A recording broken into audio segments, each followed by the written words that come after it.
Bayangkan sebuah dunia di mana garis antara manusia dan mesin semakin kabur, di mana kehidupan sehari-hari manusia perlahan-lahan menyerupai algoritma yang tertata, dan di sisi lain, robot semakin mahir meniru keajaiban kompleksitas manusia.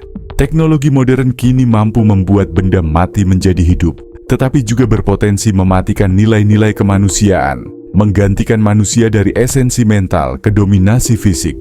Mungkin inilah yang disebut sebagai singularitas, sebuah titik di mana peradaban mengalami penyatuan ekstrem, entah menjadi satu seperti lubang hitam, atau meledak dalam revolusi seperti Big Bang, menciptakan realitas baru yang belum pernah terbayangkan. Apakah kita sedang menuju masa di mana manusia menjadi mesin, atau mesin menjadi manusia?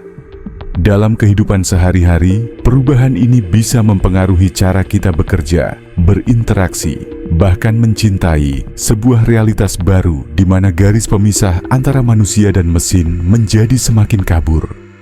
Ataukah ada makna lebih dalam yang tersembunyi di balik fenomena ini? Untuk itu, mari kita bahas lebih dalam.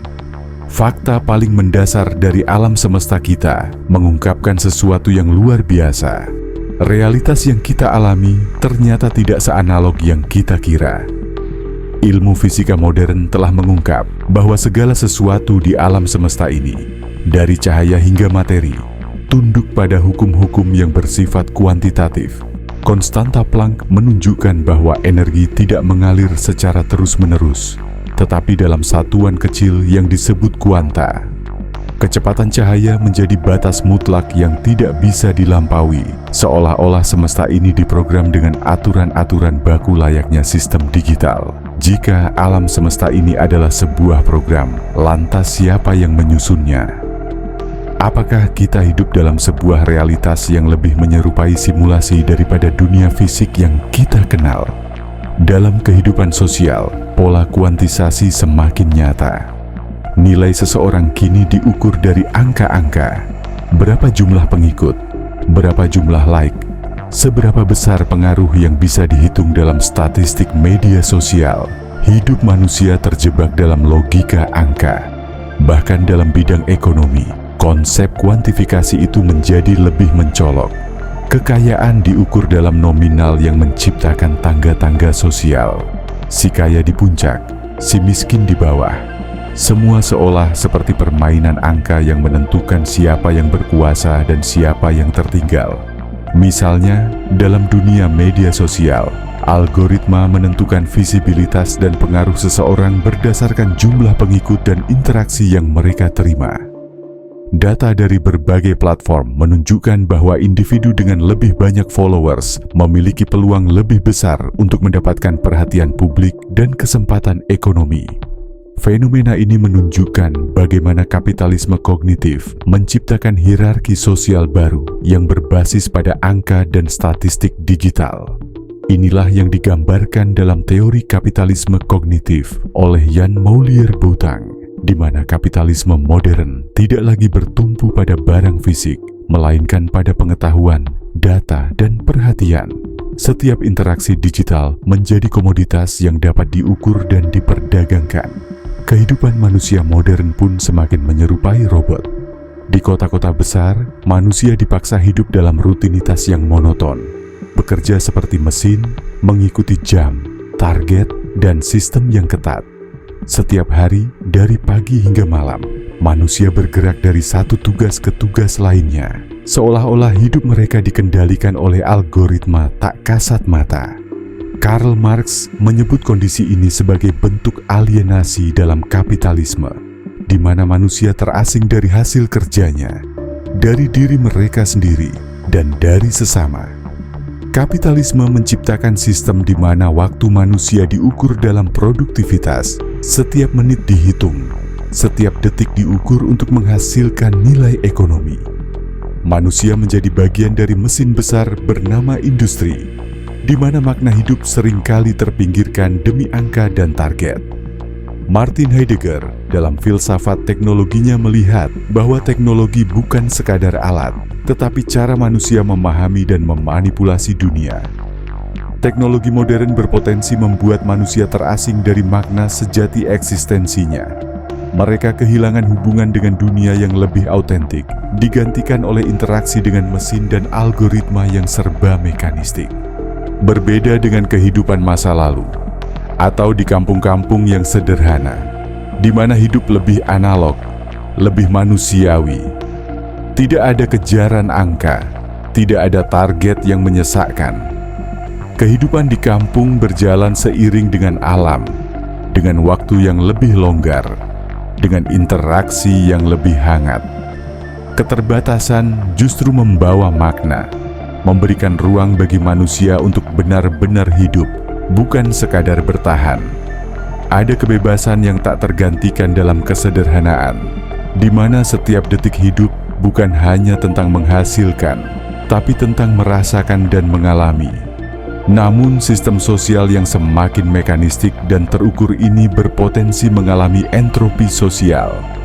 Ketika setiap aspek kehidupan dinilai dan dihitung, lambat laun makna yang lebih dalam bisa hilang. Interaksi manusia yang dulunya hangat dan bermakna, kini seringkali tergantikan oleh hubungan yang bersifat transaksional dan berbasis angka. Ketika masyarakat terlalu terfokus pada efisiensi dan produktivitas, kreativitas, spontanitas, dan koneksi emosional dapat terkikis, meninggalkan sistem yang kaku dan kurang bernyawa. Dalam jangka panjang, kondisi ini dapat menciptakan keterasingan, ketidakpuasan, dan krisis identitas dalam kehidupan modern. Ketika setiap aspek kehidupan dinilai dan dihitung, lambat laun makna yang lebih dalam bisa hilang. Sistem yang terlalu rigid berisiko kehilangan dinamika yang memberi kehidupan itu makna dan kebebasan. Lebih jauh lagi, sains menemukan bahwa tubuh manusia sendiri adalah sebuah kode. DNA, cetak biru kehidupan, disusun oleh kombinasi 4 basa nitrogen, adenin, timin, sitosin, dan guanin. 4 kode inilah yang menentukan segala bentuk kehidupan di bumi, dari serangga kecil hingga manusia yang kompleks. Setiap perbedaan dan keunikan manusia ditulis dalam urutan kode yang sangat presisi, seolah-olah kita semua adalah produk dari sebuah algoritma biologis yang luar biasa canggih. Di sisi lain, transhumanisme yang dipopulerkan oleh Ray Kurzweil memprediksi masa depan di mana manusia dan mesin akan bersatu, melampaui keterbatasan biologis melalui teknologi. Konsep singularitas, ketika kecerdasan buatan melampaui kecerdasan manusia, membawa pertanyaan besar. Apakah manusia akan tetap menjadi dirinya, ataukah berubah menjadi sesuatu yang baru, entitas yang melampaui kemanusiaan seperti yang kita kenal? Namun di sisi lain, posthumanisme menantang gagasan tradisional tentang manusia, menyatakan bahwa interaksi manusia dan mesin akan menciptakan bentuk eksistensi baru. Sebuah entitas yang mungkin tidak lagi bisa dikategorikan sebagai manusia atau mesin secara tradisional, tetapi sebuah wujud baru yang lahir dari penyatuan keduanya. Dalam perenungan eksistensial, Jean-Paul Sartre mengatakan bahwa eksistensi mendahului esensi. Dalam konteks kehidupan modern yang dipenuhi teknologi, pernyataan ini menantang kita untuk merenung. Apakah manusia yang semakin tunduk pada algoritma dan rutinitas teknologi masih mampu menentukan makna eksistensinya sendiri? Ataukah kita telah menyerahkan kebebasan eksistensial kita kepada sistem dan mesin yang mengarahkan hidup kita tanpa kita sadari? Jika manusia hidup seperti robot, terjebak dalam rutinitas yang tidak bermakna, apakah mereka masih benar-benar eksis dalam makna yang sejati? Atau justru telah kehilangan makna hidup yang paling mendasar? Pertanyaan ini mengantarkan kita pada refleksi yang lebih dalam. Jika realitas adalah kumpulan kode dan data, apakah yang membuat manusia benar-benar berbeda dari mesin?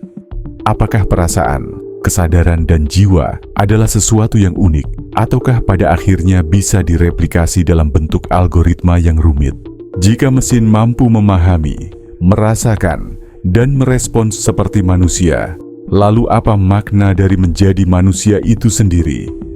Satu hal yang pasti, kita sedang berada di tengah revolusi besar di mana batas antara manusia dan mesin semakin samar.